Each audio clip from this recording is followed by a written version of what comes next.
Comment vous allez? Comme d'habitude, j'attends qu'il y ait des gens qui se connectent et surtout que Marion se connecte avec moi.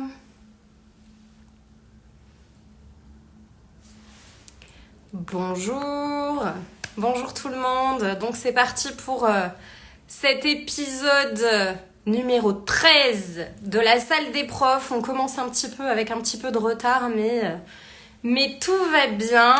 Donc on attend toujours Marion qui risque de se connecter. Ah, salut Marion. Est-ce que tu... Voilà, je vois que tu m'as demandé.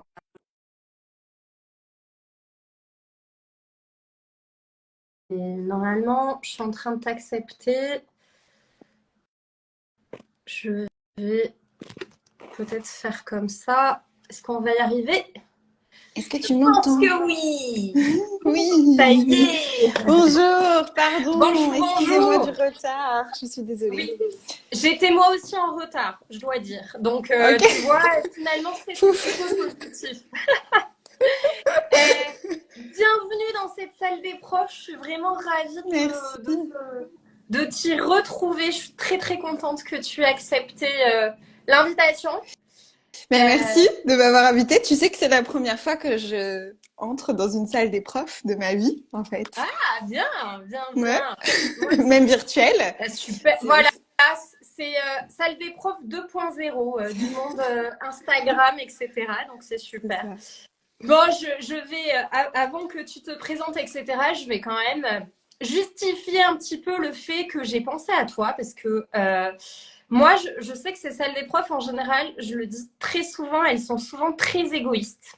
C'est-à-dire que ça part très souvent de moi, mes difficultés, les difficultés que j'ai. Et j'ai pensé à toi parce que justement, il n'y a pas si longtemps que ça, j'ai dû travailler sur du ciné. Ok. Et moi, ça fait partie des thèmes avec lesquels je ne suis pas forcément à l'aise. Et je me suis dit, il faut absolument que j'invite Marion sur la salle des profs parce que tu es la spécialiste. Ben, j'espère pouvoir t'aider, en tout cas. Et je pense qu'on va avoir plein d'autres profs qui seront un petit peu dans le même cas que moi. Vous pouvez nous dire en commentaire si vous avez des difficultés à intégrer le ciné. Et du coup, je vais quand même te laisser te présenter. Ok. Eh ben bonjour. Donc moi je m'appelle Marion. Je suis professeure de français langue étrangère depuis la première fois que j'ai fait un cours de français langue étrangère, c'était il y a environ 7 ans. Ah. C'est pas ma formation initiale, moi à la base, donc j'ai une formation de cinéma, de technique du cinéma. Donc j'ai travaillé sur des films, j'ai un master en images et son, donc toute la partie technique. Et puis j'ai pas mal voyagé et ça m'a amené un jour à donner des cours de FLE. Les mille Et des profs de FLE, c'est merveilleux. c'est ça, exactement, c'est tout à fait ça. Et puis, quand j'ai commencé à vivre au Portugal, donc j'ai appris le portugais au Portugal. Et c'était assez impressionnant pour moi parce que j'avais jamais appris une langue de zéro. Enfin, j'ai pas d'autres langues dans mon enfance ou quoi. J'ai toujours été élevée en France avec le français à la maison Ouais. et tout.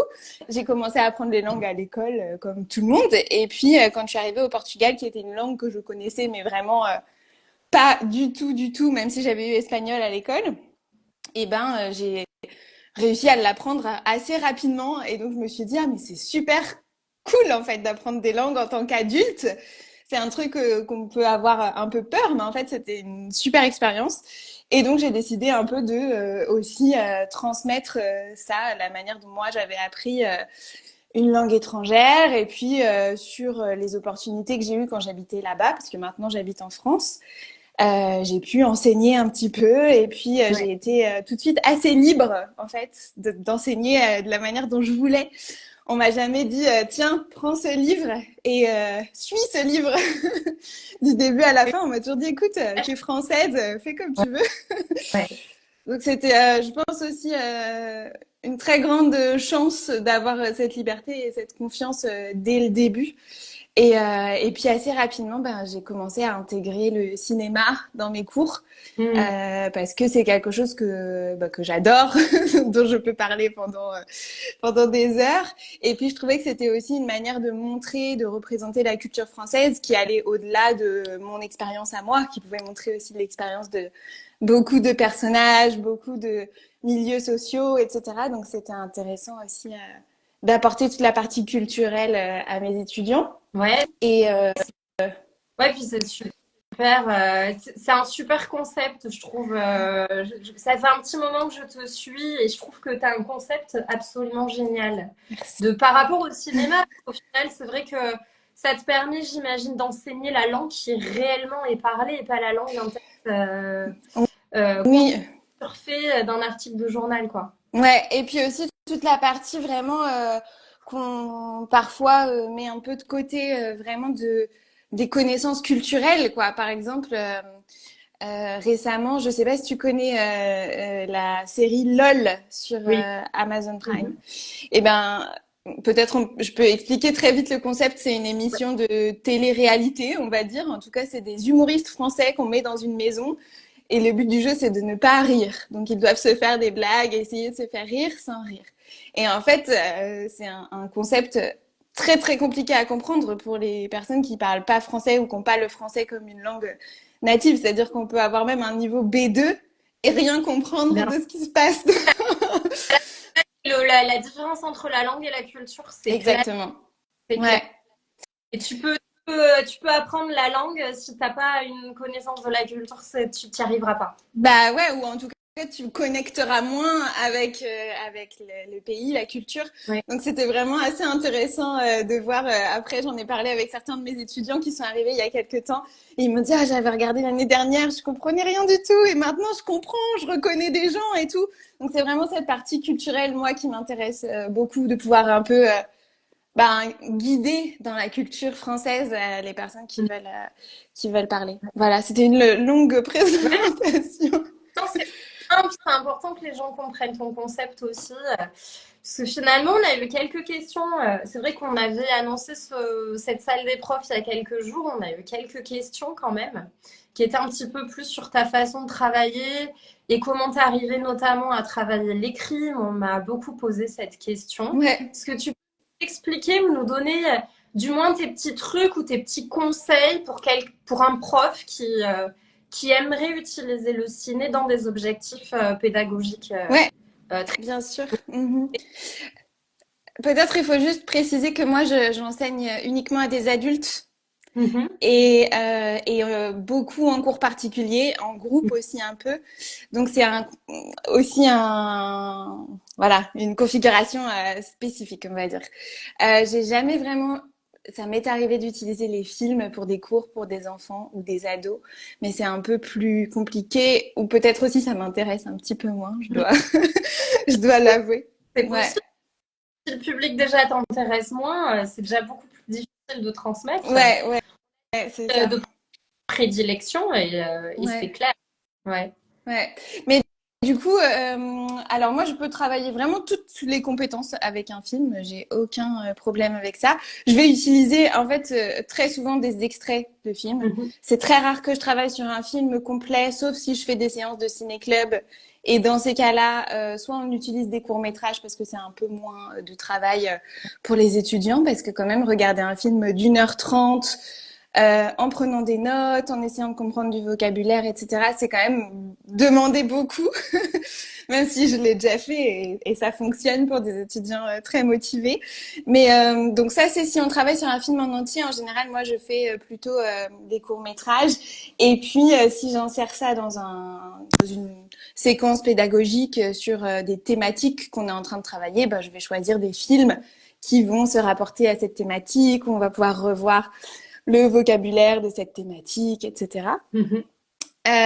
Mais souvent, je travaille avec des extraits de films. En général, mes cours, selon le niveau des étudiants, j'apporte donc l'extrait. S'ils sont très débutants, je peux commencer par montrer un extrait sans le son, Ah, mais je vais choisir des extraits qui sont très lisibles en termes de mouvement des personnages, de réaction, tu vois, des choses un peu assez faciles à Ouais. voir, quoi, tu vois, où Ouais, ça bouge un peu. du visage, etc., qu'il y a du mouvement et non pas de personnages qui se regardent pendant Exactement. 50 Ouais, secondes. ouais. Ok. Et c'est souvent ce que je fais pour les personnes qui commencent à utiliser des films aussi, c'est de leur demander de travailler sur la partie, essayer de me dire ce que vous voyez, où on est, bah, des questions très bêtes comme est-ce qu'ils sont au restaurant, est-ce qu'ils sont chez eux, on est dans quel, à votre avis, dans quel contexte, on est plutôt entre amis, on est plutôt dans un contexte professionnel. Retrouver tous ces détails avant de rajouter le son et les dialogues. Vraiment faire attention à tout ça parce qu'il y a beaucoup de tous, on fait tous ça, c'est-à-dire qu'on se concentre énormément d'abord sur les dialogues parce que on est en train de travailler une langue, donc on veut comprendre qu'est-ce qui se passe, est-ce qu'il y a des mots que je reconnais, etc. Mais souvent, il y a des mots, par exemple, qu'on va pas forcément reconnaître, mais avec le contexte, on va pouvoir retrouver un mot qu'on connaît déjà. Donc, c'est important de s'habituer à retrouver le contexte. Donc, ça, c'est quelque chose que, pour les débutants qui fonctionne bien. Et peut-être, si vous travaillez avec des débutants, il y a des acteurs qui sont très bons pour ça, comme Danny Boone, par exemple. Moi, j'aime beaucoup utiliser les films de Danny Boone pour les débutants. Pourquoi pas si c'est quelque chose que vous aimez, Louis de Funès, enfin les choses comme ça, super, tu vois, super burlesque un peu, Ouais. où il y a beaucoup Oui, de gestuels. avec des jeux d'acteurs assez exagérés, Ouais, quoi. ouais, Ok. ça peut arriver. Ou alors vraiment une scène où il se passe quelque chose. Comme tu dis, pas un face à face. Après, ça peut aussi être un face à face, mais il faut qu'on voit sur les visages des réactions, un changement, tu vois, quelque chose qu'on peut lire. C'est quand même plus intéressant. Ouais. Super intéressant pour les débutants, tu vois. Et moi, j'ai une question. Attention, question stupide. Non, pas vraiment. Est-ce que les films ou les extraits que tu proposes sont toujours des films que toi, personnellement, tu aimes bien? Non, Non. mais bon, j'aime bien tous les films, donc c'est un peu, c'est un peu biaisé comme question. Mais Pas oh, j'essaye de. ton film préféré, quoi. Tu vois ce que je veux te dire? Où tu t'es dit, waouh, incroyable. Ouais. Non, parfois il y a des films que j'aime pas plus que ça, mais j'imagine comme toi et beaucoup de profs, on regarde un truc et on se dit ah là là, mais ça c'est trop bien à didactiser, ils vont adorer ça. Il y a un truc intéressant à insérer ici, il y a quelque chose à montrer dans cet extrait. Donc ouais, je peux choisir des extraits qui me semblent intéressants, même si j'ai pas aimé tout le film. Ouais. Ouais. Oui, parce Par contre, que mon ouais. extrait, au final, c'est pas, je veux dire, représentatif de la qualité du film dans son entièreté. Ouais. Donc, j'imagine qu'au peu d'importance. Et puis des fois, il y a des séquences très bêtes. Par exemple, avant-hier, j'ai re-regardé Nos jours heureux Mhm. de Toledano et Nakash, qui sont des très bons réalisateurs aussi pour utiliser un cours de FLE, parce qu'ils sont vraiment très forts en termes de culture, des dialogues, etc. Et il y a une toute petite séquence où ils sont chez le médecin. Et en fait, bah, peut-être quand on est en train de travailler sur la santé ou ce genre de truc, cette séquence, elle peut être super intéressante, alors qu'elle est pas forcément primordiale à l'histoire, mais on parle de la main droite, la main gauche, t'es gauchère, t'es droitière, tu vois, des choses qui peuvent être très, qui peuvent apprendre quelque chose, et c'est pas forcément la partie du film la plus intéressante. Mhm. Donc ouais, ça dépend. Ouais. Ouais, ça, c'est intéressant. Et ensuite, une fois que tu leur as fait décrire ou parler donc Ouais. des images sans leçon, du coup, tu procèdes comment après pour leur faire, Écoutez. pour les aider à l'écoute et la compréhension? Ouais, ça dépend du temps que j'ai, ça dépend des niveaux que j'ai en face de moi. En général, je fais écouter une première fois sans la transcription. Donc moi, je réécris toutes les transcriptions par contre à la main. Ah oui, Enfin, avec, tu sais, tu as des logiciels de sous-titrage, donc j'ai quand même des bases, mais je rajoute les bas, euh, tous les petits mots qu'on utilise énormément à l'oral, voilà, enfin, tu mhm, vois. Donc juste pour être sûr qu'on colle exactement à ce qui est écrit. parce que souvent, sinon ça les perturbe en fait. Ouais, T'écoutes quelque chose et bien sûr. c'est pas exactement la même phrase. Donc je prépare tout le temps ma transcription des extraits que je vais utiliser à la main dans tous les cas. Et donc ça me permet aussi de voir qu'est-ce qui est intéressant à travailler dans un extrait. Et parfois, d'ailleurs, je me rends compte, ah, mais tiens, en fait, ici, il y a plein de pronoms compléments dans cet extrait, dans des endroits intéressants que je pourrais réutiliser plus tard. Donc, ça me permet de voir s'il n'y a pas autre chose qu'on pourrait travailler. Ouais. Et donc, je leur fais écouter une première fois. Et s'ils en sont à un niveau où si leur objectif, et c'est souvent le cas de mes étudiants, c'est d'améliorer leur compréhension orale, en général, je leur fais noter soit les mots qu'ils reconnaissent, s'ils ont un niveau plus débutant intermédiaire, et si on est sur intermédiaire avancé, je leur fais noter les mots qu'ils ne reconnaissent pas, les mots qui les empêchent d'avancer, de manière phonétique, donc c'est-à-dire un son, quelque chose, une phrase, une expression, quelque chose qu'ils ont entendu et qui les bloque dans la compréhension de l'extrait. Donc quelque chose qui peut être nouveau, etc. Donc ça donne des des choses intéressantes, mais bien sûr, je connais quand même mon extrait très très bien. Ça veut dire que je sais, même s'ils me redisent un son, je sais à peu près où est-ce qu'ils ont entendu ça. Tu vois, c'est vraiment un extrait que j'ai travaillé. Ben, c'est une technique hein, de passer par ce qui est difficile pour eux et littéralement de leur faire identifier, parce que finalement, là, ça c'est valable pour le ciné, pour un extrait, mais ça peut être aussi valable pour plein de choses. Ouais. Et tu vois, ça donne des idées, parce que moi, je le fais pas forcément, par exemple, mais c'est une bonne technique et je note le petit truc. Mais en fait, ouais. C'est là où j'ai vu beaucoup de progrès sur des étudiants de niveau avancé qui ont un super niveau en termes vocabulaire, grammaire, etc. Mais dès qu'on passe à de la compréhension orale d'un film, d'un truc très proche du français parlé dans la vie réelle, et ben ça peut bloquer ou ça peut être difficile. Et parfois, juste un mot qu'on comprend pas ou une manière de prononcer un peu bizarre, et ben ça peut nous bloquer complètement. Ouais. Et du coup, c'est assez intéressant. Et parfois, on arrive à, par exemple, c'est des mots qu'ils connaissent, mais c'est pas bien prononcé. Et donc, avec le contexte, avec quelques petites questions, ils arrivent à retrouver, ah oui, c'est ça, bah oui, c'est ça. Mais, donc, c'est assez... C'est à eux de retrouver finalement le mot qu'ils ont pas. T'essayes de les amener. Parfois, ouais. Si c'est possible. Si je sais ils peuvent y aller et que c'est un mot qu'on connaît, oui. Bon, sinon, après, je les mets pas non plus Et tu en mets des gros difficulté, mais... avec des gros blancs. Ah. Non, non, non, non, pas du tout. Non, non. Et donc ça, c'est aussi un exercice qui est très cool pour s'habituer. En fait, une fois qu'ils l'ont fait avec moi plusieurs fois, et ben assez instinctivement, ils vont le faire tout seuls quand ils regardent un film, en fait, d'essayer de réécouter, ou quand ils écoutent activement quelque chose, d'essayer de repérer les petits passages qu'ils comprennent pas, chercher le mot. Parfois, ils le trouvent pas du tout parce que c'est des mots super familiers, impossibles à trouver, donc ils peuvent le redemander. Mais c'est une super habitude d'apprentissage en autonomie qui marche très très bien. Donc ça dépend des apprenants. Et sinon, je fais aussi bien sûr de la transcription à trous. Donc je mets des trous dans ma transcription. Et donc on réécoute le dialogue, soit une fois, soit deux fois, soit petit bout par petit bout pour qu'ils trouvent le mot qui manque. Petit conseil, enlever les mots les plus petits.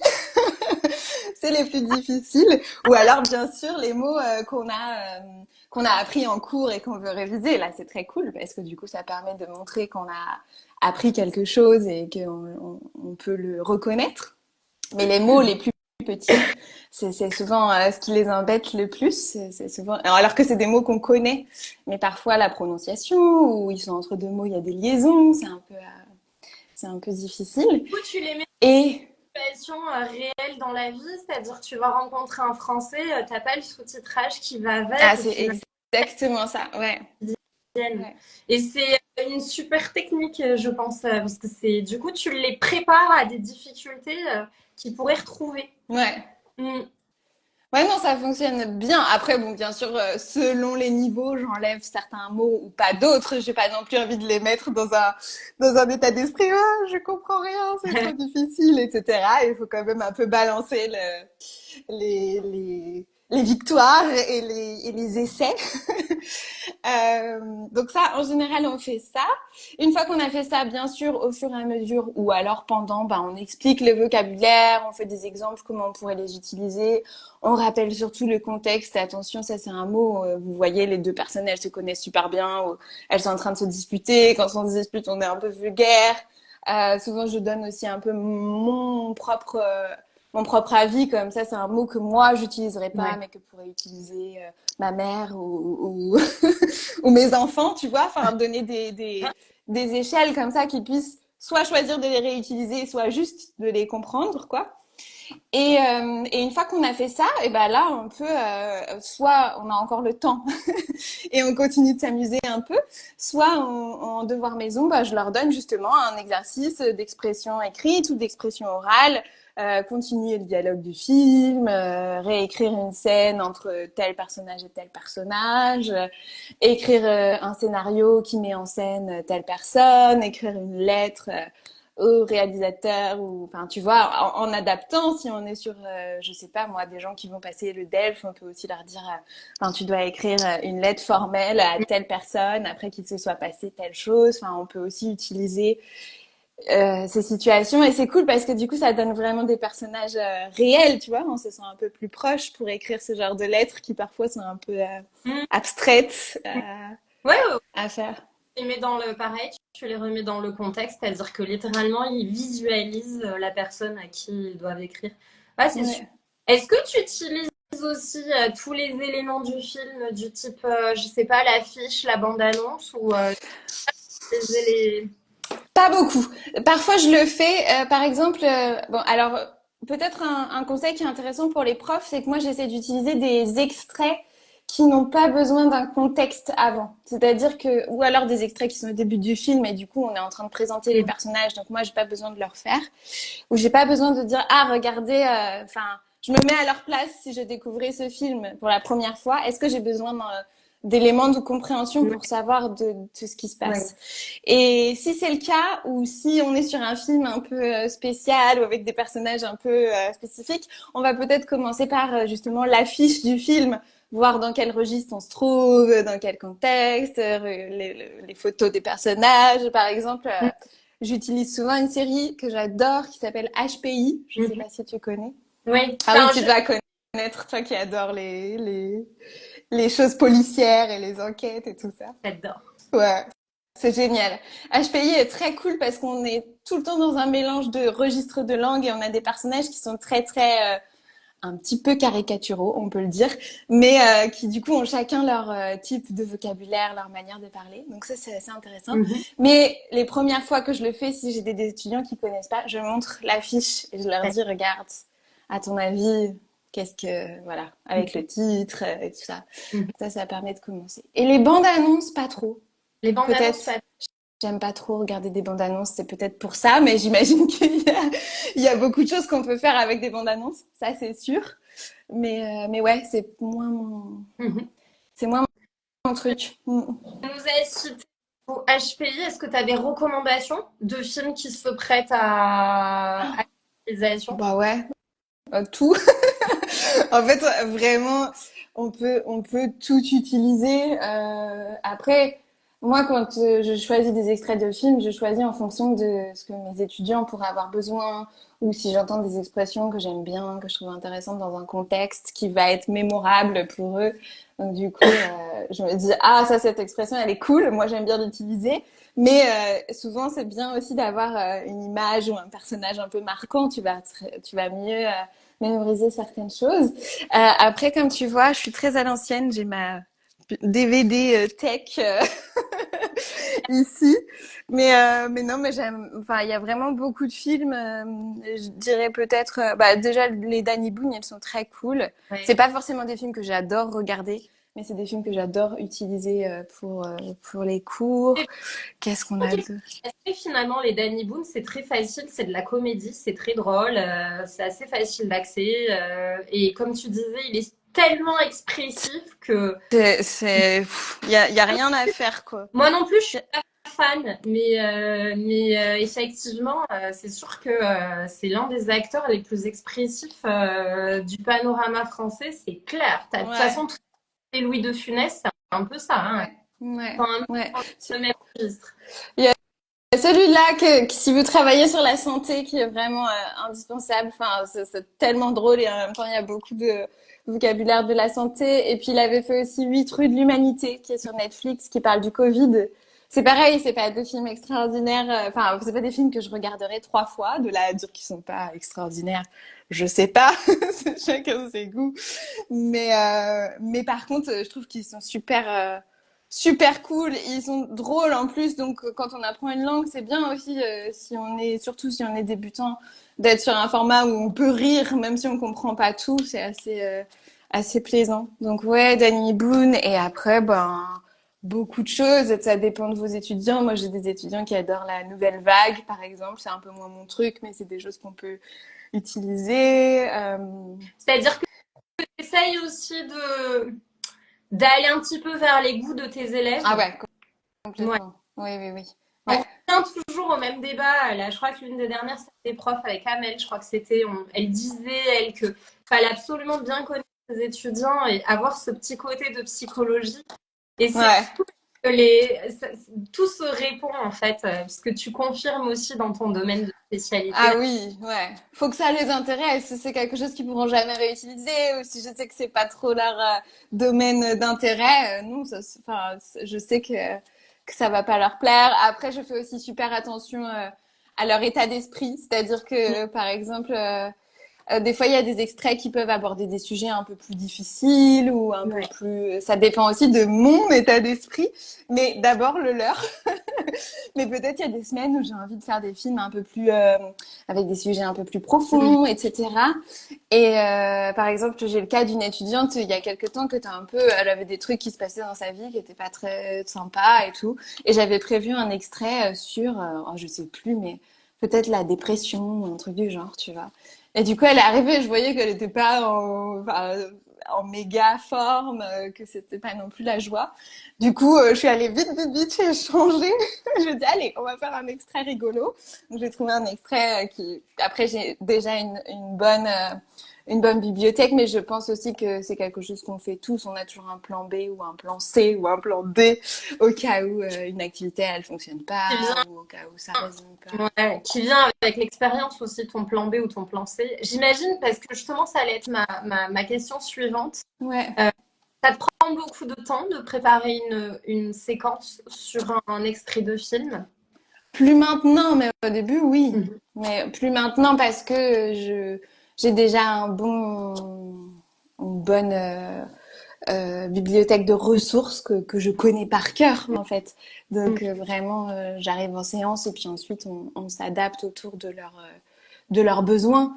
Mais au début, oui, bien sûr. Au début, ça me prenait beaucoup de temps. Mais maintenant, j'ai réussi à trouver quand même un bon...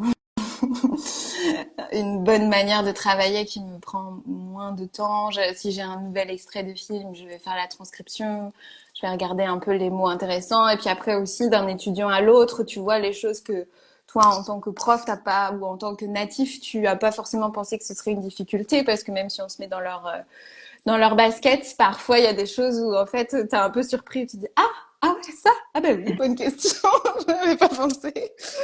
Donc Ce qui revient finalement de ton discours, c'est surtout que tu as une très très bonne connaissance de l'extrait que tu vas proposer. C'est le plus important dans le travail comme ça de ciné, c'est l'extrait. Et ensuite, la première chose que tu fais, si je comprends bien, c'est faire la transcription. Ouais. C'est ça? Ouais, complètement. Pour voir si c'est utilisable, si c'est vraiment intéressant, qu'est-ce que je vais pouvoir, où est-ce que je vais pouvoir appuyer dans cette transcription, qu'est-ce qui va être intéressant de faire ressortir de ça, etc.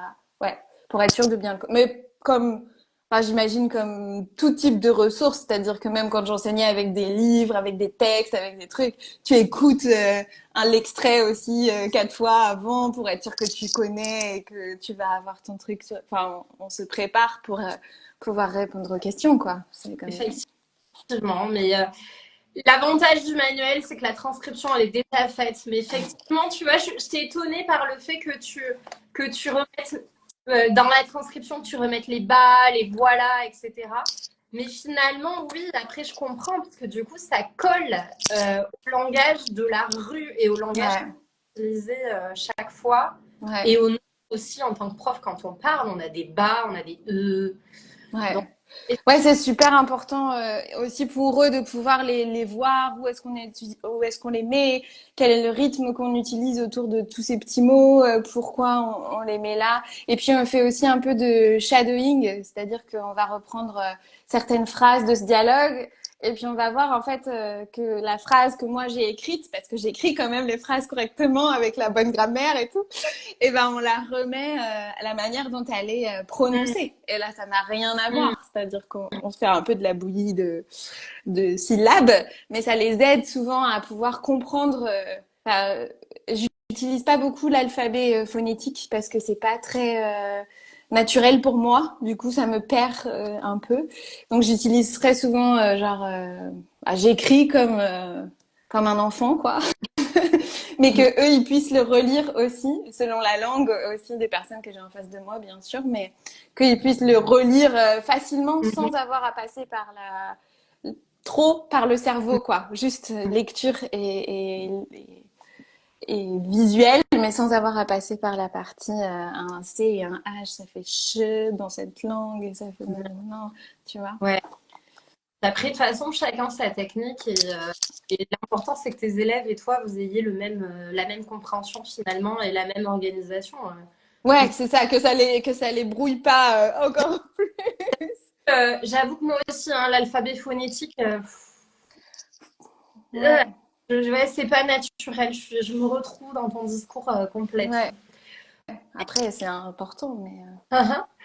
Alors, tu sais que je pose toujours la même question en fin de salle des profs. C'est devenu le leitmotiv. c'était dur de réfléchir à cette question. Donc, Vas-y.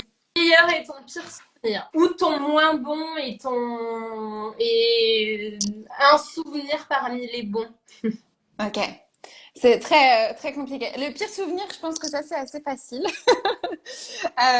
Quand j'ai commencé à enseigner, j'ai commencé à enseigner sur les plateformes en ligne. Ouais. Parce que j'avais jamais fait ça, je savais pas si ça marchait de faire des cours en ligne, je savais pas trop comment m'y prendre. Enfin, j'avais zéro confiance et zéro assurance dans ma manière d'être prof. Et je suis tombée sur un élève qui était dont la femme avait aussi fait le DAE FLE comme moi. Et à chaque cours, elle était derrière et elle faisait des petites réflexions à l'oral. Tu sais, ah mais ça, c'était horrible, c'était terrible. Et du coup, je pense qu'il l'a peut-être un peu senti, ou en tout cas, on a senti tous les deux que ça collait pas. Donc, le jour où il m'a dit que c'était qu'il avait trouvé autre chose, c'était mais tellement un soulagement pour moi. Je pense que c'était vraiment la pire expérience de prof que j'ai eue. Sinon, j'ai eu vraiment que des élèves géniaux. Enfin, j'ai pas eu d'autres trucs comme ça.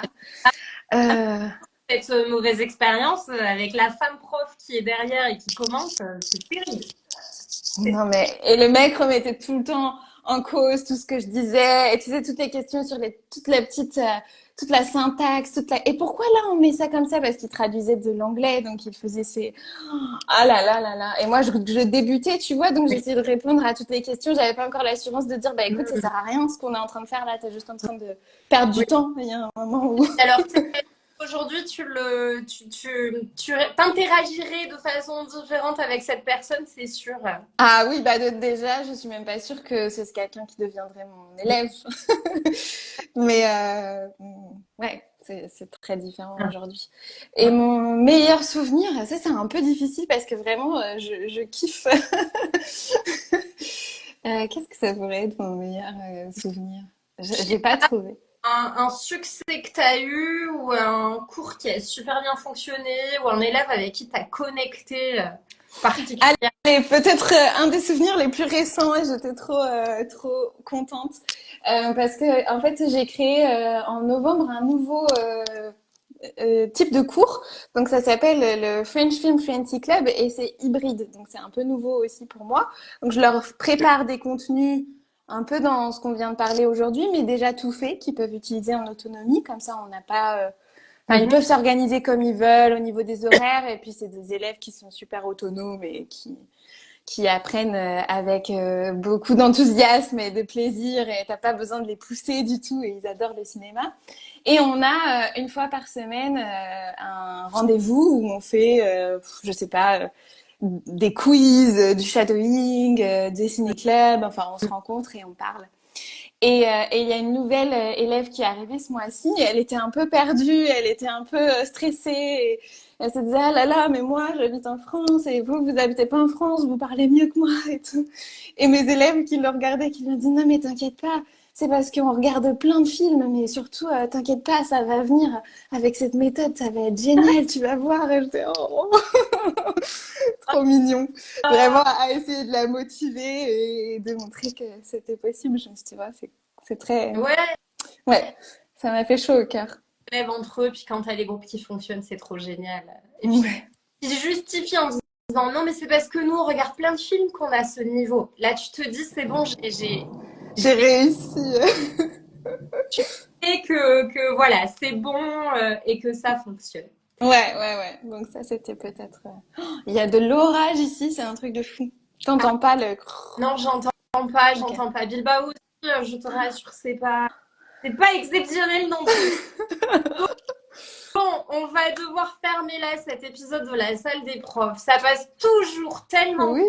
c'est toujours tellement rapide. Au final, ça fait déjà plus d'une demi-heure qu'on est en train de parler. Oui. Pardon, je parle beaucoup aussi. Merci beaucoup pour tous tes conseils parce que moi, ça m'a aidé. Donc, j'imagine que ça a pu aider plein de gens. Donc, utilisons le ciné en Ouais, place ça de y fleu. est, tu es remotivée, tu penses que tu vas... Ouais, cool. Je vais me préparer ça. Ok, super, j'ai hâte de savoir alors. Alors, merci beaucoup, vraiment. À très bientôt tout Oui, le monde. Maintenant, on aura un épisode 14 de la salle des profs en juin qui fermera peut-être cette première série de la salle des profs. Hein, mais merci d'avoir fait partie de ces super invités. merci pour l'invitation et la discussion, c'était très cool. Évidemment, je repartage tout, le replay, etc. Super, merci, salut, Au revoir. au revoir.